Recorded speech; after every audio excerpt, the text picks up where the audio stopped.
Hey, everybody, it's Carm Capriato, and it's the ASA Northwest discussion and Q&A here in the midst of the most unprecedented times in our industry with COVID-19, as we're all trying to figure out how we're going to get through tomorrow and even how we're going to get through into the future. Glad to have you here. We're on the Facebook page of ASA Northwest. Anyone who may want to make a comment or two or ask a question of our panel, we're sure happy to do so. We can see the stream coming in through Facebook, and I'm sure the association will probably post this video, and you can also watch this video on Facebook. Just continue to watch it whenever you want. Also, share this with your friends who are in ASA Northwest, and share it with people that aren't in ASA Northwest, because we want them to come on board and join and get the value that associations bring to our great automotive beloved aftermarket. With me is Tom Gaynor from Gaynor's Automotive Vancouver. Hello there, Tommy. Hey, how you doing, Carm? Vancouver, Washington. Thomas Richardson, Master Tech Automotive, Richland, Washington. Hello, Thomas. Good to be here. Thanks for being here. Joel Baxter. I don't know why my phone's talking to me. Joel Baxter, B&B Auto Repair, Bremerton, Washington. Good afternoon. Good to have you here, Joel. Brian Kelly, Valley Automotive, Covington, Washington. Hi, Brian. Hey, thanks for having us, Carm. And we should have a special guest later, the president and executive director of ASA Northwest, hopefully at the end while we're done. Listen, the challenge that came up to all of us was this. Let's talk about our challenges today and what tomorrow may look like from the eyes of your colleagues and your peers in the industry. And when I got the input from our team, I saw so many similarities. And here's the deal. Oh, look at this. Katie Jennings says, "Hey guys, we're looking good." So you guys groomed up really nice for our audience. That's a good thing. I saw so many similarities: masks, sanitizing, antibiotic wipes, hands-free transactions, touchless transactions with the customers, wiping surfaces, cleaning vehicles, gloves, social distancing. Guys, I think you would agree, if you're not doing that, you'll probably be out of business soon, right? Yeah. Okay. Absolutely. So I would love to say that instead of going around the room and everybody saying masks, let's talk about something that's not on the list that you're dealing with as a challenge today. We'll make that a short list. But what I really want to help the audience with, and I want everyone to hear from you, is how you're thinking about we're going to do business in the future and what you've learned from this. So anybody have something else to contribute about today's challenge? Well, I think if you were to look back 2 months ago and say you were going to have your business shut down and the entire city shut down, I think the biggest lesson you can take away from this is you really never know what's coming tomorrow, and how do you plan for the items that you can't plan for, and how do you save the dollars that are going to be there when something bad does happen, and planning for those things it's crucial to business survival, so if there's any lesson I've learned from this is always have a backup plan. Always have a backup plan. Very, very interesting. I know Joel wants to talk about that here in a minute. Thomas, you got anything else about today's challenges? Yeah, I think Brian's right. The conservative approach of not putting yourself too far out on financials, getting loans so far out that you can't handle the nut if something goes wrong. That Right. We used to live right on the edge on that. Everybody thought everything will be fine, and the government's doing this too. But in our personal businesses and our small businesses that we all run,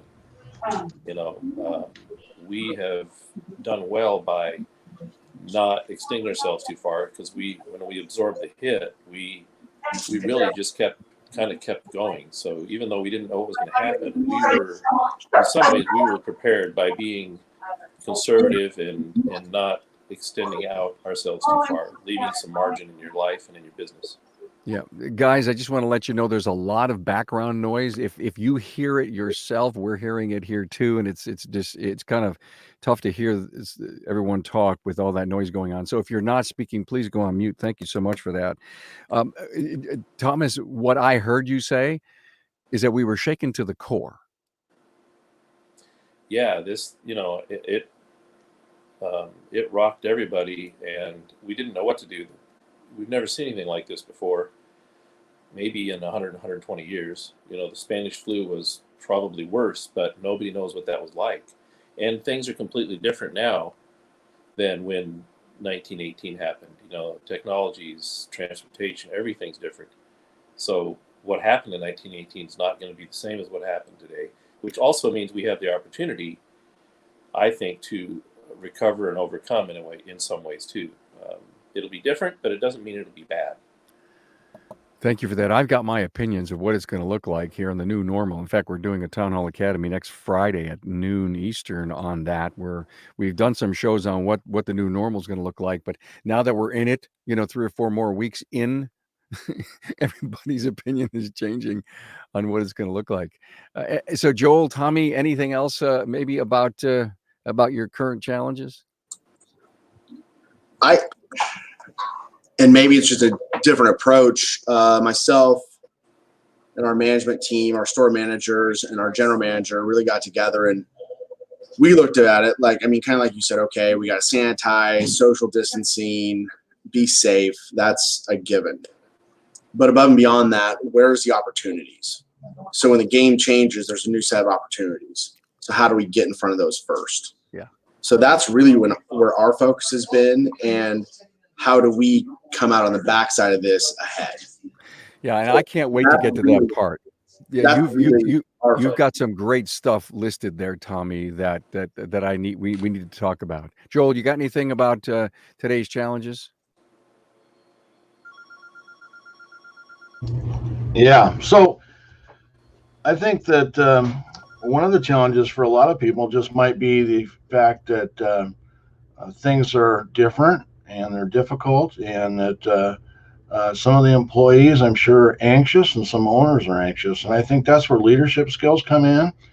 And if you can convince, if you've got a plan and you can share that with your employees, and then you can continue to have fun, have a smile on your face, be in a good mood, be the kind of the cheerleader for the company, be the cheerleader for your employees, then that goes a long way towards solving a lot of issues.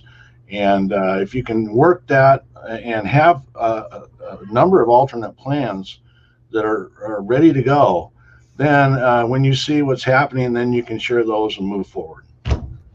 Excellent. Well, I want to say, I think everyone has learned to become a better communicator, wouldn't you think?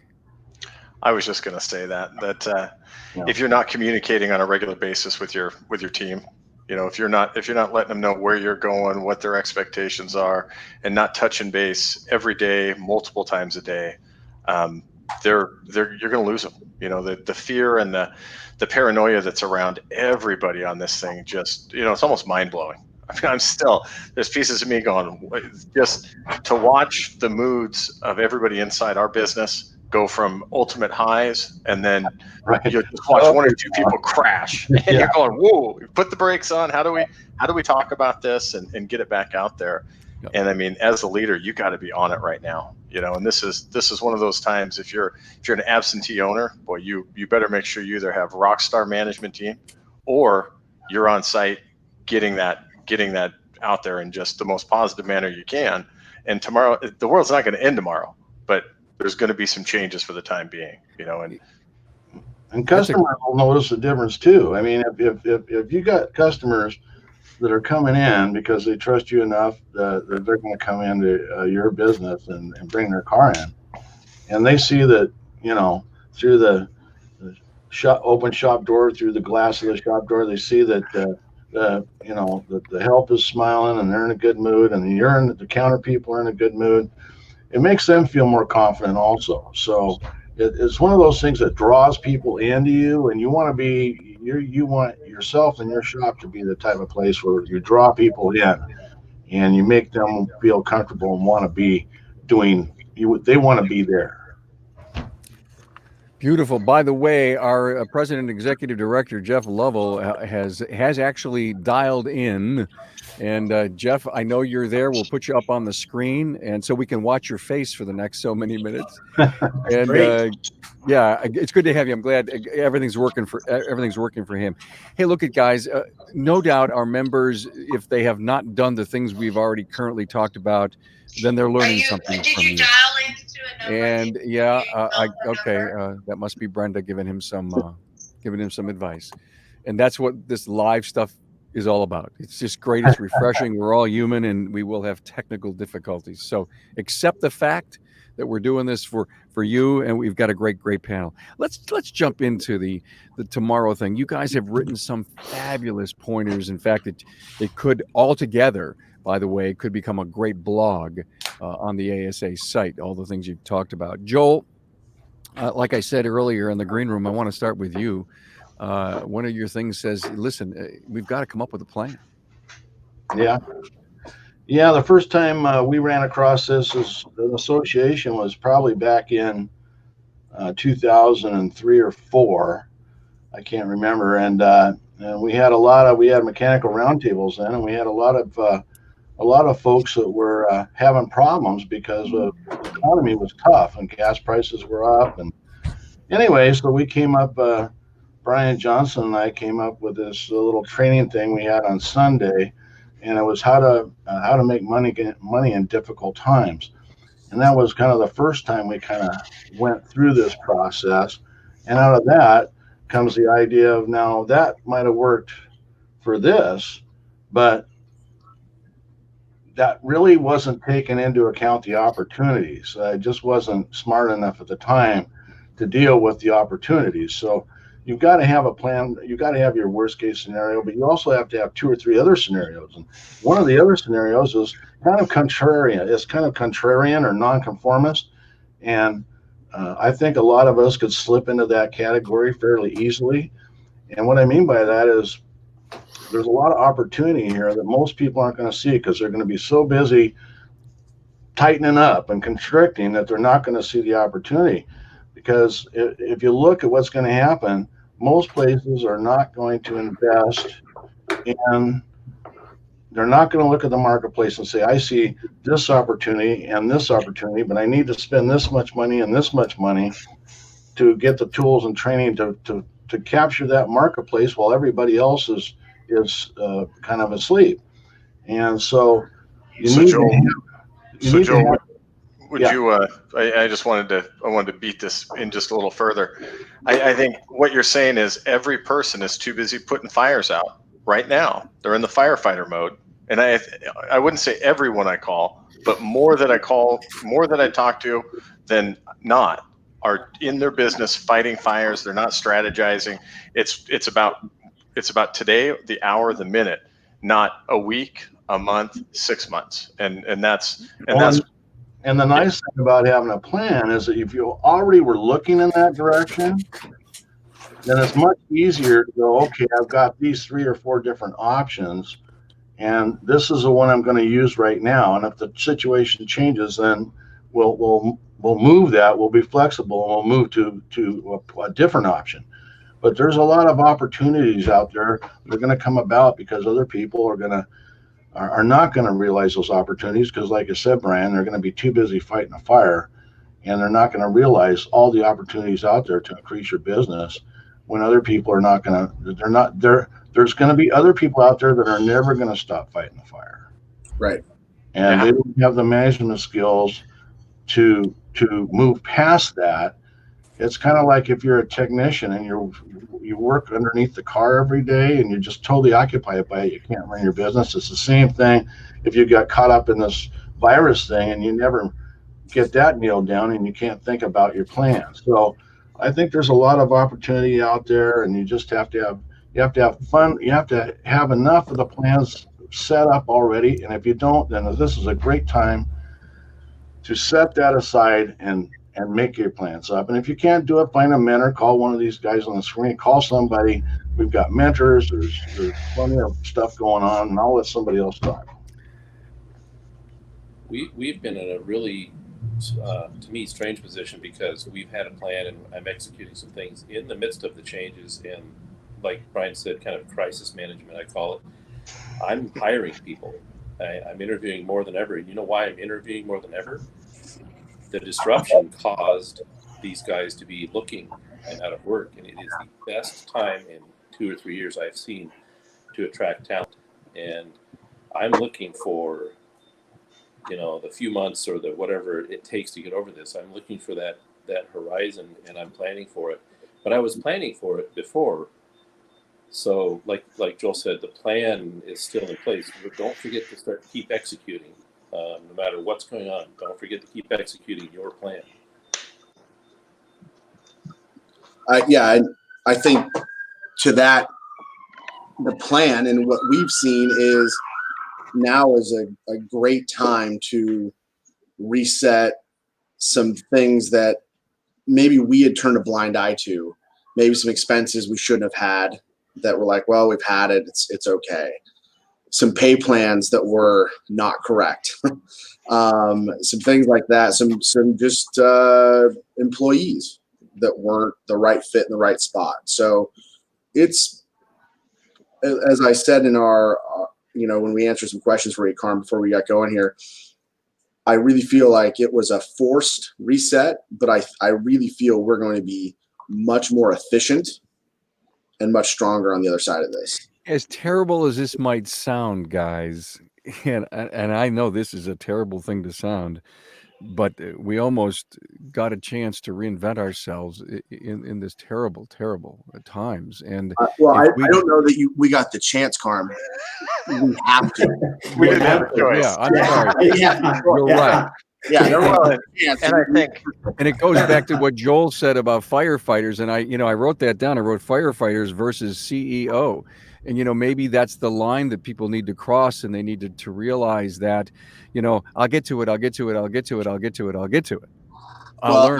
learn. I'll grow. But wait a minute, time out. It is. I hear of so many members doing so many different things out there in the marketplace. I mean, it's incredible what some people are doing. It amazes me that they never did it before. Well, and I think of the first thing I did when I saw this thing coming. I went, and every year at the beginning of the year, I sit down and I justify every expense. Anything that's in that P&L, you just go down the list.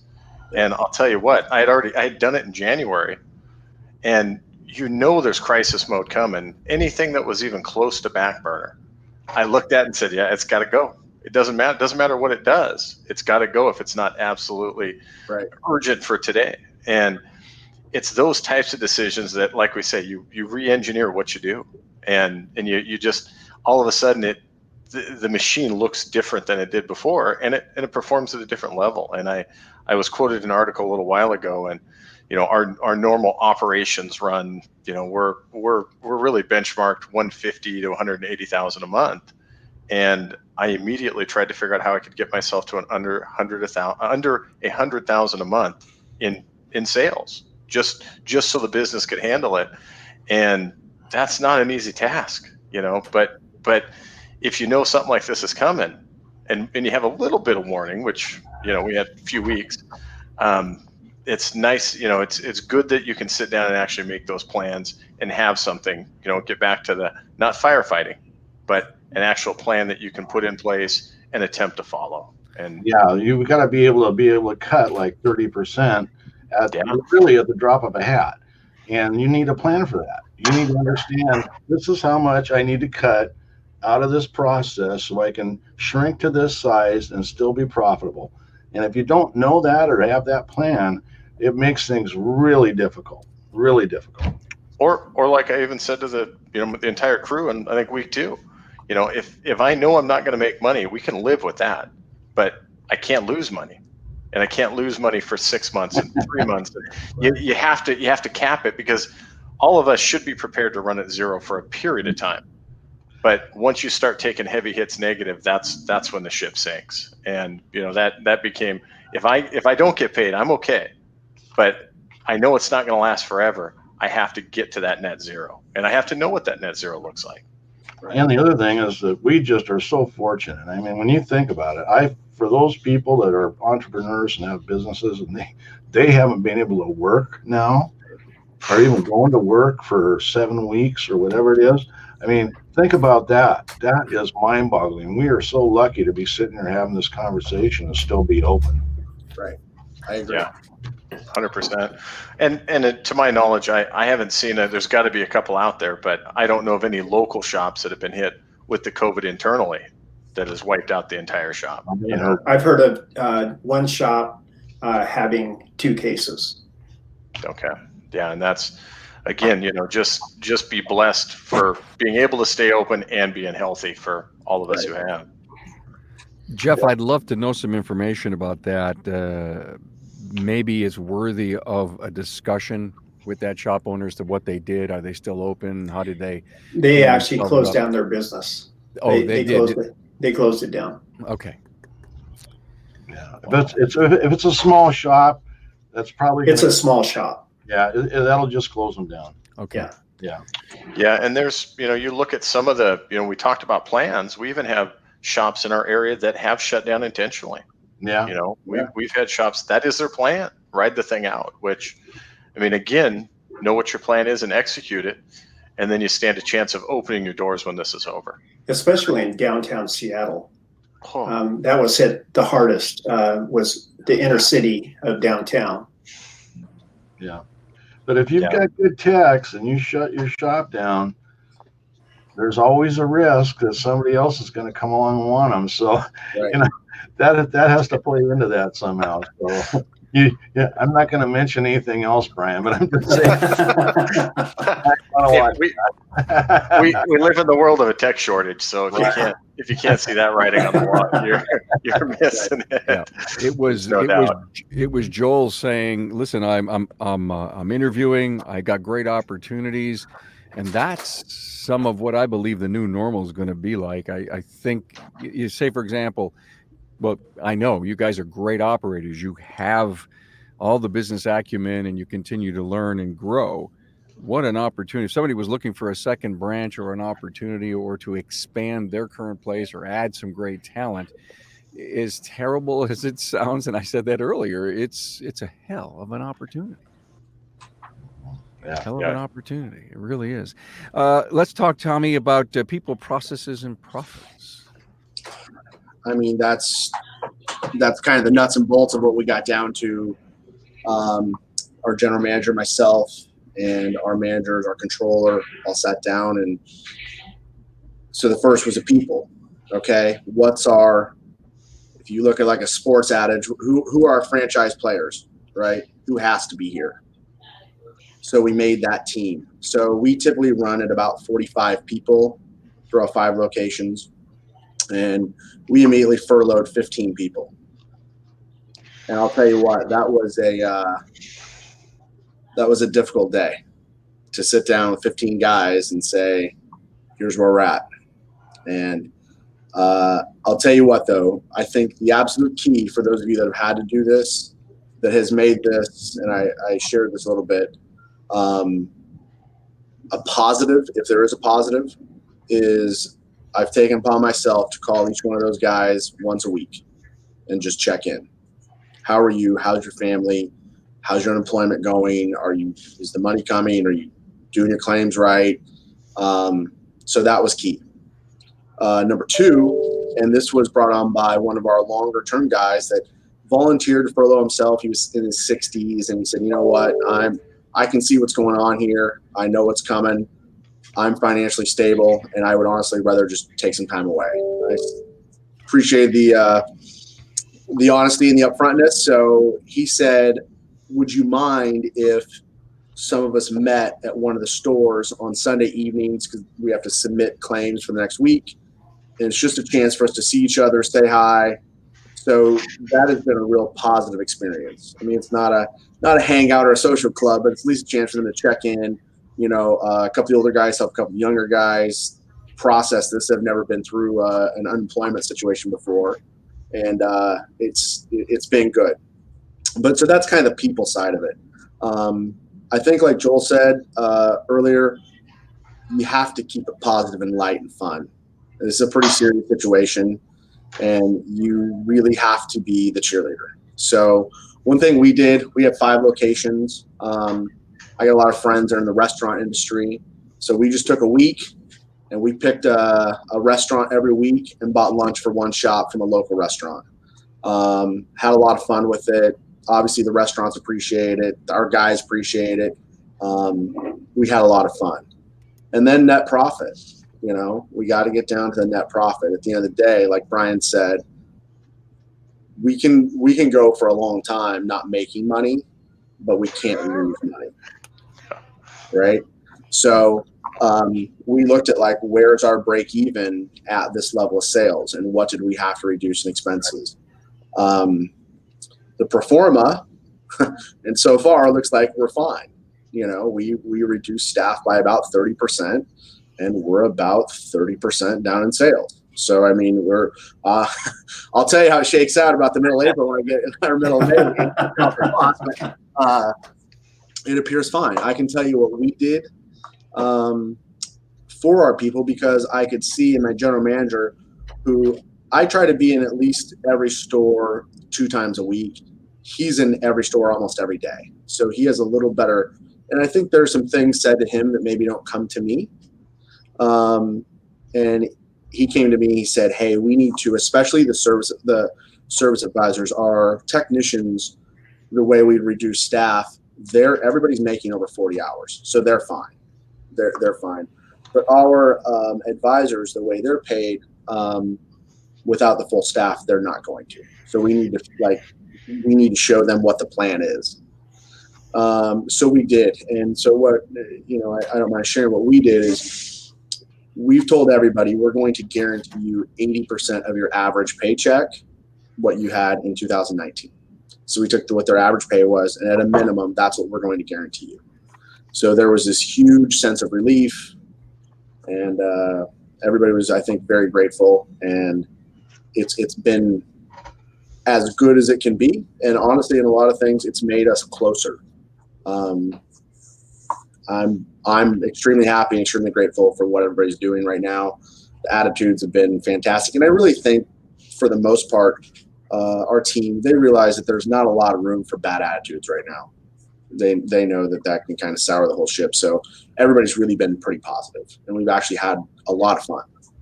Yeah.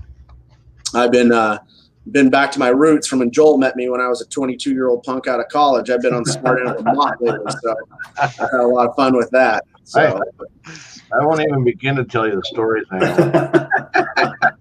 Oh, maybe this may be the perfect time. So hey, look at Tommy, great stuff. I just want to remind everybody on Facebook, there's some questions here that I haven't yet presented to the panel.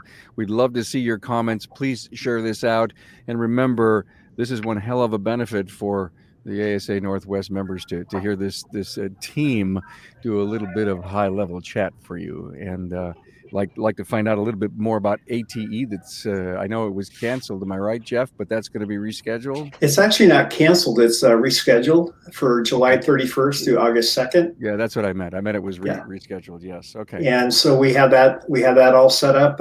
Almost all of our trainers are coming back. They've all agreed. We've got the hotel locked down. Cool. They're actually closed right now.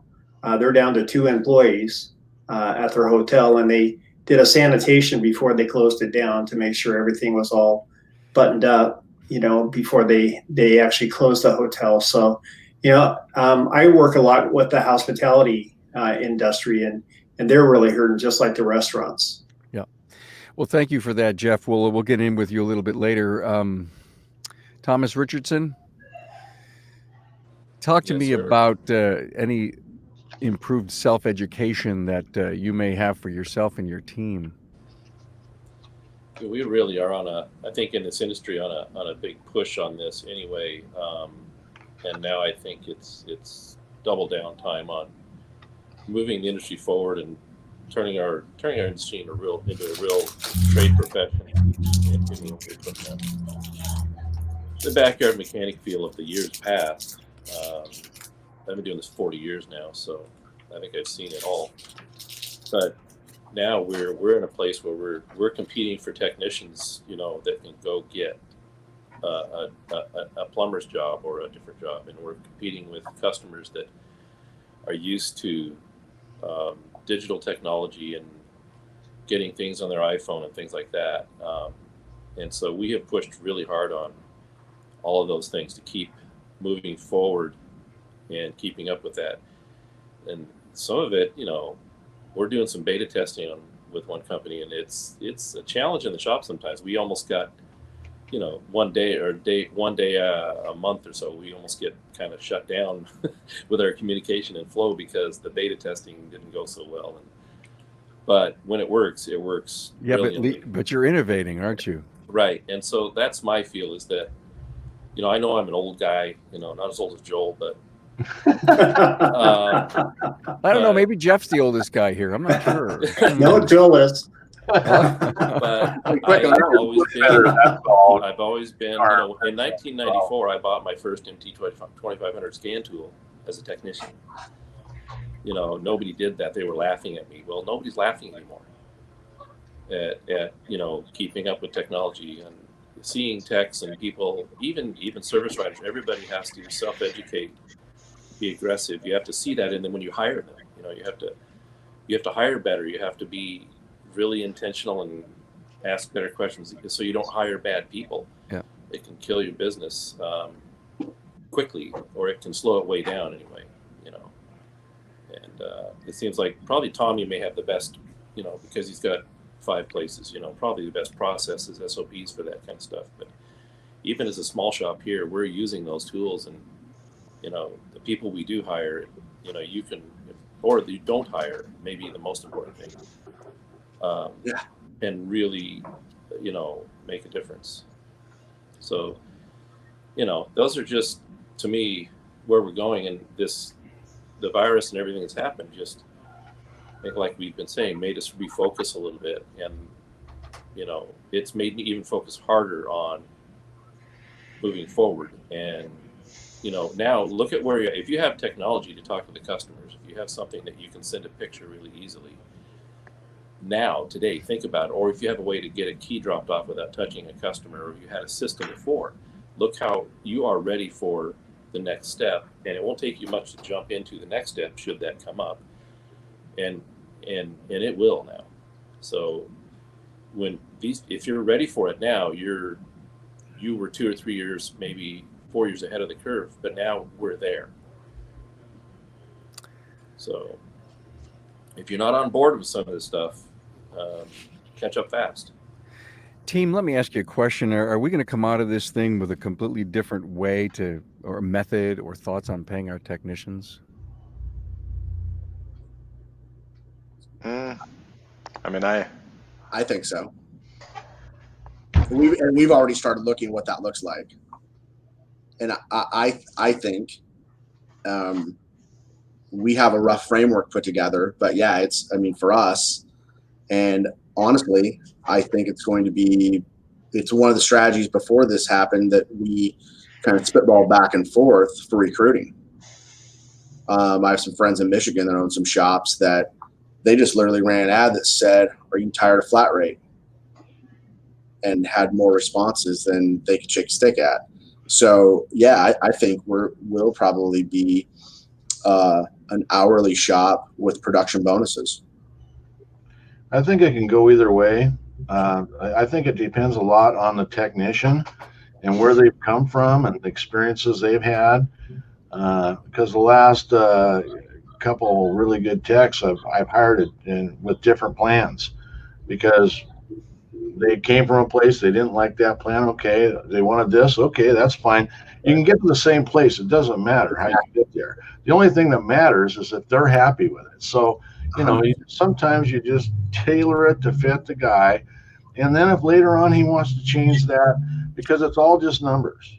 So it doesn't matter. You don't, the thing is flexibility. I think one of the new things for businessmen or women, and I know Candy's listening, so I got to say that, but it is going to be flexibility. You got to be flexible. You got to I think there's internal knowledge to be able to move with the current. And I think there's another piece to this too, and a lot of how you pay goes back to the culture of the organization. And when you talk about flat rate, if you are a back flag culture, you guys are never going to want to work flat rate. And if all you do is focus on the negative side of where flat rate goes, yeah, it's going to disappear. And I think that you nailed it, Joel, when you said flexibility, because you're going to have technicians that have had the worst time of their life on flat rate, and you're going to have technicians who've had the best time of their life on a flat rate.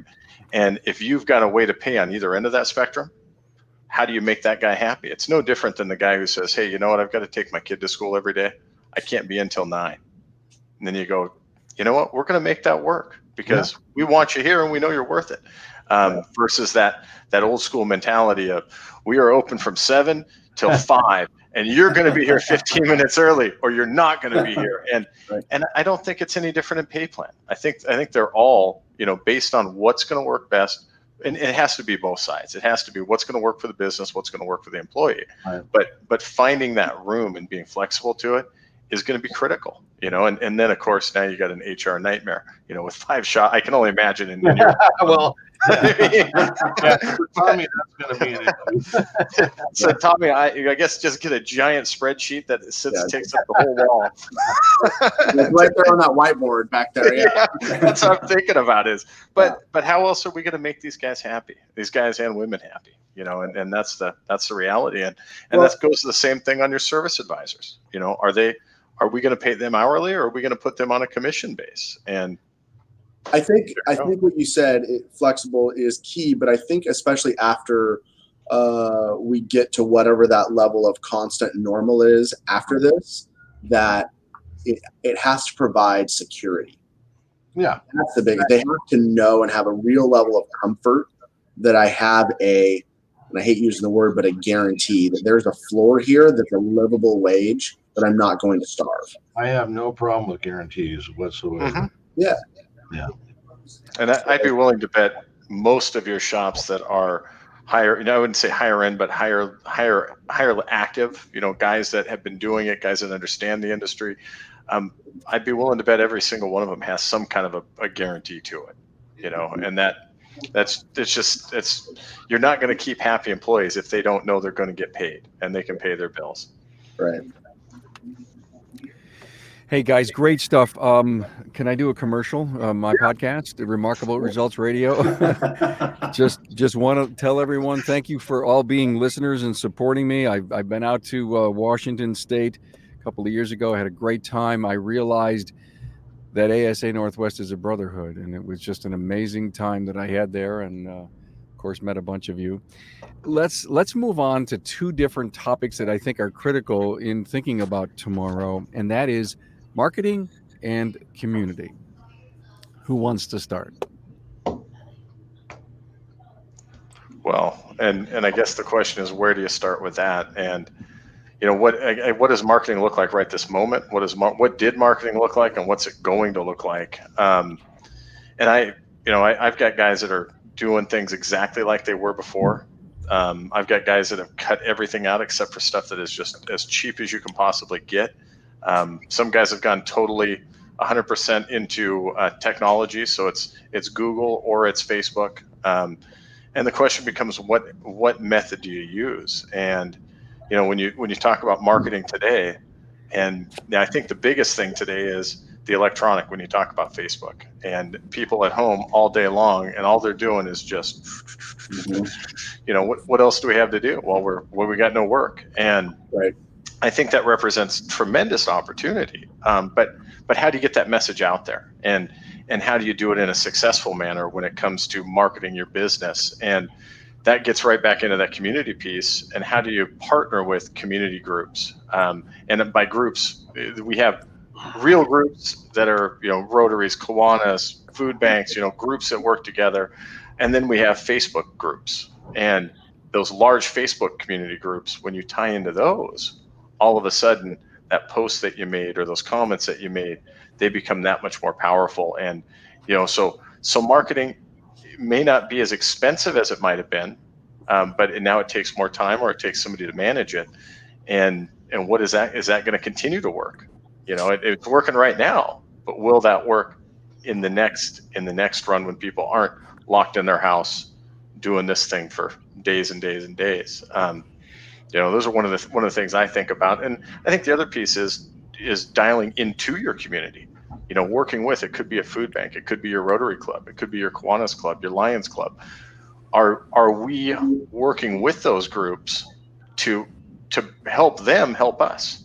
And are you visible in doing it? And I've always been highly active in those areas because I believe in them. It's not a question of do you do it for the business. I do it for me. I truly enjoy being that person. But if you're not doing that and you're not visible in the community, how much harder is it going to be to raise your business up? And that's the question. Yeah.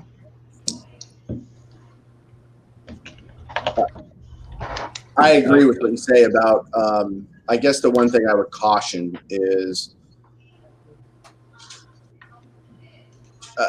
I just think it's counterproductive. And I know right now most people are in the mode of absolutely conserving every bit of cash they can. But I think any kind of marketing is the last thing to turn off. And I think you're right. I think so many people, that's their first thought. Yeah. I can't waste money in their mind on this. We've actually got more aggressive with marketing, heavier into digital. But I see, and I'm sure you guys get bombarded with a lot of different ads. It has to be professional. The stuff that you can tell is made by someone who doesn't know what they're doing. It really doesn't. I don't know. For what we do, it doesn't come across as the image we want to put out to the community. So. Great points, Tommy. This past week, and I wish I could remember the person who mentioned this. I've done, I don't know how many, 700, 800 interviews and had so many guests on. Just this past week, someone said, well, you want to be top of mind. And then someone said, no, you want to also be back of mind. So that's another reason not to turn off marketing. Wow. Well, and when you talk about turning off marketing, and this is where I was going with that, is if you're doing direct mail right now and you expect a 0.5% return, okay, in order for that to be worthwhile, just purely for the cost, you're not going to get the same return, and that's going to be a natural cycle. So do you pause when you open it back up, and trying to, because those same things are going to work eventually, but do you go as aggressive today as you did yesterday, as you might tomorrow? And knowing when to release, I think, is the big piece on that, so that's where you might change the lanes that you're jumping into. Let me offer this question to you. Will this reshuffling allow us to move toward focusing on the value of labor alone and not rely so much on this subsidizing profits with parts sales? What's your think about that? Well, I think before this started, I think there will naturally be a shift in this industry that the majority of profit will move heavier towards the labor side, as the customer at your counter can look up on Amazon and say, well, these ball joints cost $26. So like, it's the same ball joint I want in my car. So I just think even before this, that will be a natural transition, that the labor component will be more dominant than it already is. I think one of the things you got to do too is really look at your sourcing and your buying power, where you buy from, because your local Napa supplies us. We buy a lot from Napa, but there's some particular things that I can make really good margins on if I'm just planning ahead, stocking, being smart about it. But we also are focusing on certain types of clients, types of cars, types of vehicles that we specialize in, which takes away, still in my opinion, the price pressure on parts, because the customer's not here for that. Right. So you got to look at both. When the customer walks in the door, you got to know if he's got a Chevy Cavalier or a GL 500.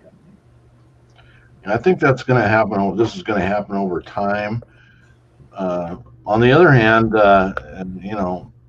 the dealers kind of set the tone for pricing, and if they are still marking up their parts and doing business as usual, then as long as they're going to do that, then there's going to be a certain amount of pressure in the marketplace to kind of leave things alone. But I do think that it's slowly happening, and we started talking about that in Bottom Line years ago about going to a different labor The dealers are diving into the value line marketing where they have a second line that they can offer customers, and I'm buying even from Mercedes and a few others. I'm buying some of that value line, like on body shop work jobs. We do work for body shops. Yeah.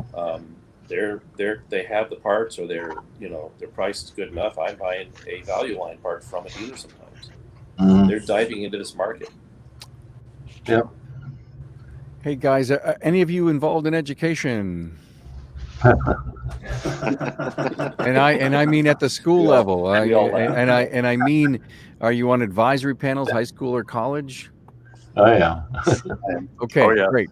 And so Tim Kelly, as a high school auto instructor listening in, what are my students looking at in the future? Mhm. They're probably looking at higher wages.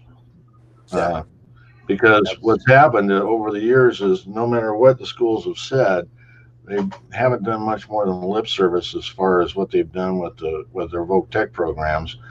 And what this has done is led to smaller and smaller people coming into the industry. Right now, today, I've got an intern that graduated from the Voc Tech Center last year, and I put him on an Audi just because I had a little bit of extra time, and it was a good job for him to learn on. And I've got master techs around him, and so a lot of the shops are starting to grow their own. And the association is working, trying to set up a new mentor training program, and I've been on advisory committees for 25 years, and the best way to get talent out of the local school system is to know the auto instructors and support them. Yep. And we just started up this last year. The apprenticeship program, and right now we've got seven or eight apprentices going through that program. Yeah, and anybody who's in the industry that isn't on some kind of advisory board, be it your community college or high school, you need to get active. That's probably the first place you're going to find new employees to train, and B, that's where you're going to find out what's happening out there in the rest of the world, and that's also your chance to be involved, so they don't do the next thing, which is shut your programs down. And we're seeing that all across Washington State. I can't even count how many programs have just flat been shut down. And the only way it doesn't happen is if you're out there telling them why you need it. So you all know I'm on an advisory board myself, and 90% of the members are from the dealerships. They're taking the cream of the crop. They're starting their own corporate, training programs within the 2-year schools. And if we want our slice of the pie, and Joel, you mentioned dealer pricing, we have 70% of the out of warranty work. Yeah. In the aftermarket. So, but we don't sit, 70% of us don't sit at the college advisory level.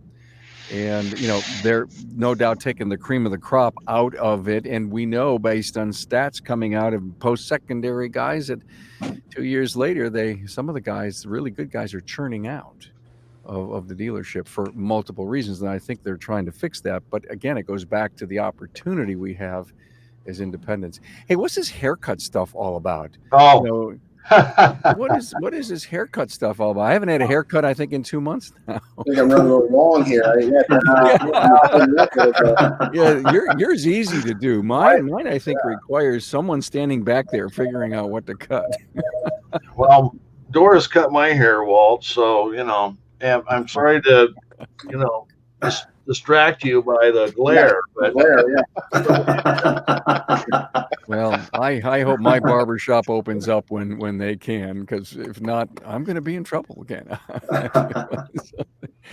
Hey, listen, this has been great so far, and by no means are we going to quit, but we'd love to get Jeff Lowell to come in here and to talk a little bit about ASA. Now, I think everyone who's on is a member, but if someone has a chance to watch this later, what can they learn about ASA Northwest, Jeff?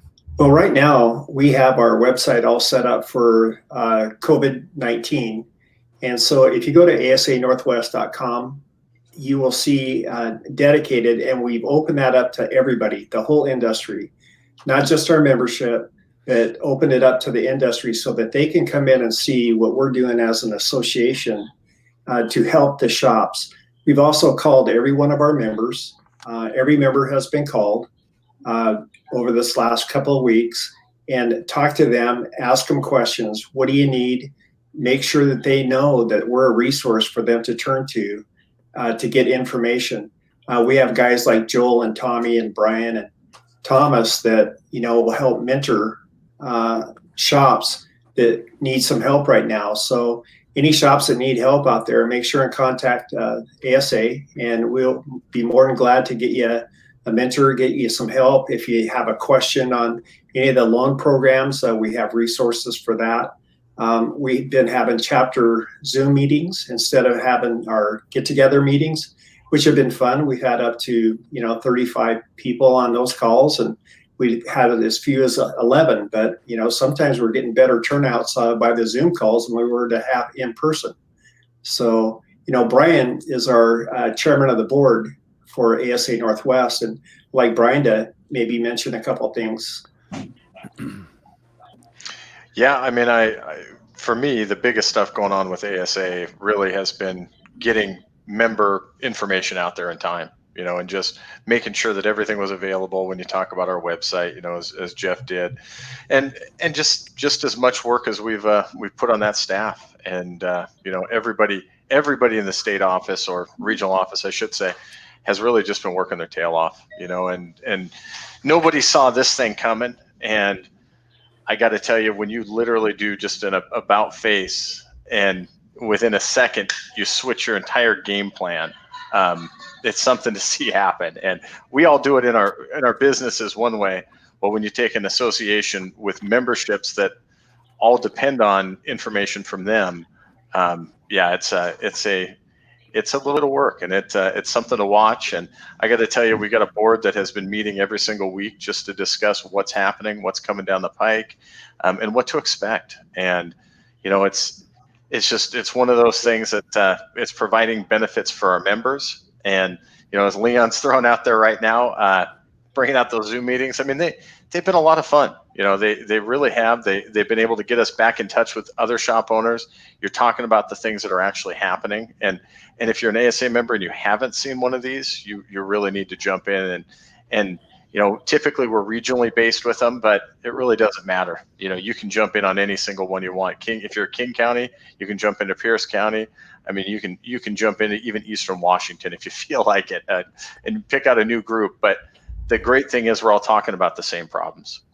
And when you hear those problems from each and every person over and over again, you're going, oh gosh, the world's not ending. Everybody's doing it. So it's Right. There's a lot to take away from it. We also put out our Dateline publication, email publication. We've been doing it every week since this started. So because things happen so fast, it was just incredible how fast it was happening. And so we wanted to make sure and keep everybody updated.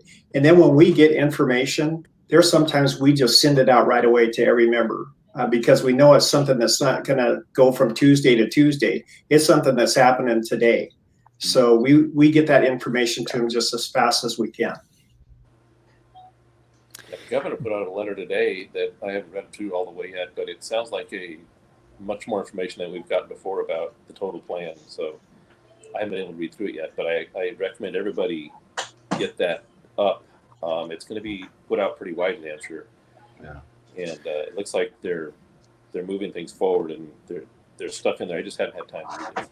Which one's that you were just talking about, Thomas? It's a letter that I can't even remember what format I got it in. I think email. Yeah, I got it in email. And it was just here's the plan letter that I've been waiting for. There's been little spits and spurts of what are we going to do next. And I browsed this letter, but I haven't been able to read it. But it's definitely looks full flushed. It looks like it's all there now, at least for the next, say, month. Great. And we have members sending us information all the time. We have the chambers. We have, our allied members send us information all the time of everything that's happening. There's some great training going out there with WorldPAC and some of the other companies. They're putting some great free training on. I know Kukui is doing something next week. and they're going to have a 2-day event actually. And so there's just a lot of training going on right now in the industry, and people should be taking advantage of that. Well, you guys have some training starting the 27th too, Jeff. That's Yes. service writer training that goes on for weeks. There's a lot of great training out there, like you said, going on, and something really quick that we kind of touched on, but I think is a great avenue for people who are looking for a way to stay involved in the community. I guarantee you that if you're not involved in the chamber or one of the other associations like the home builders or somebody like that, there's a bunch of organizations in your local area, and they are all having Zoom meetings, and they are all getting together. And I guarantee you that there's, well, I can't guarantee, but I'm going to say there's probably very little, there's a small chance that you'll be the only automotive repair shop person on that call. So if you still want to be seen in your community and you still want to be involved, last week I was on 4 Zoom meetings between the chamber and the home builders and the Kitsap Business Forum folks, and they're all reaching out to their members, and they'd be happy to reach out and talk to you there because you're part of their community also, and maybe you can find something there that you can give back to them. I'm already involved in all that kind of stuff, and usually I'm the only automotive repair shop you can't find one. So that's a good way to be involved in the community, help people out, and enjoy yourself. Don't do it if you don't want to do it, because it'll come off phony. Like Brian, I've seen Brian at training events down in Olympia for the team. So I know he loves it, and it comes across. So whatever you do, I don't care what it is, find something that you have a passion for and do that. And that's going to come across. You'll be sincere. People will love you for it, and it'll feel good inside, make you a better person. You know, one thing we didn't mention, which is right now we are offering all of the features, which are the Zoom meetings, the specific meetings at ASA, to non-members, and the idea there is, come on in, take a look, and see what we're all about. So if you're not an ASA member, maybe you've been on the fence, maybe you're just going, oh gosh, these clubs just aren't for me. Take a look, because I'll tell you, there's a lot of wisdom out there, and there's a lot of support. And we might be independent automotive shop owners, because we're so independent. But what you're going to find is when you meet the other people out there, they're in the same place as you, and there's lots of correlation that you can take away from it. So we have over 400 members all around Washington, Oregon, and Idaho, and everybody is a resource. Every member out there has another story and is willing to share it with everybody. So you want to be involved in the association because there's just so much to learn from it. Totally agree, Jeff. I'm sorry, Joel, go ahead. I said I learned a lot from Tom's dad, right, back in Group 1. And then we share that information, and Eddie and Tom, and we share that information, and Brian learned some stuff, and now Brian's sharing that information. So as a group, a lot of us go way back. Sure. And it's a team. Well, good. One of the things that I so believe in, and I've talked about for years, is that you need to join an association. You have to be in a peer or a 20 group. You have to have a business coach. And frankly, was talking to a few business coaches this week, and I said, okay, now the way business is going today, you haven't said to anyone, I told you so. You should have been doing this. They said no. What we're saying today is that we now have the proof of concept that it works. So, hey, by the way, I needed to bring. Leon says something really here. Leon's my great friend, paint, soap, and light guy. Right? We've done an interview together, and this is really an important comment. I think we are headed for a removal of the word labor. It needs to be the procedures to perform this service. Thank you, Leon. Always some great wisdom sent to us. Guys, thank you so much for your transparency. I know you said a lot of things that were from the heart and that you care. What a great organization you have up there. And I know we're all going to get through this. And it's a matter of talking it out and doing what you're currently doing for your teams, your Zoom meetings, your chapter meetings and stuff. So thanks for allowing me to come in here and have some fun with you guys today. Appreciate it. Thanks, Carm. Thank you. We appreciate it. Thank you. Bye, guys. Have a great week. Okay. Take care. See ya. Thanks, guys.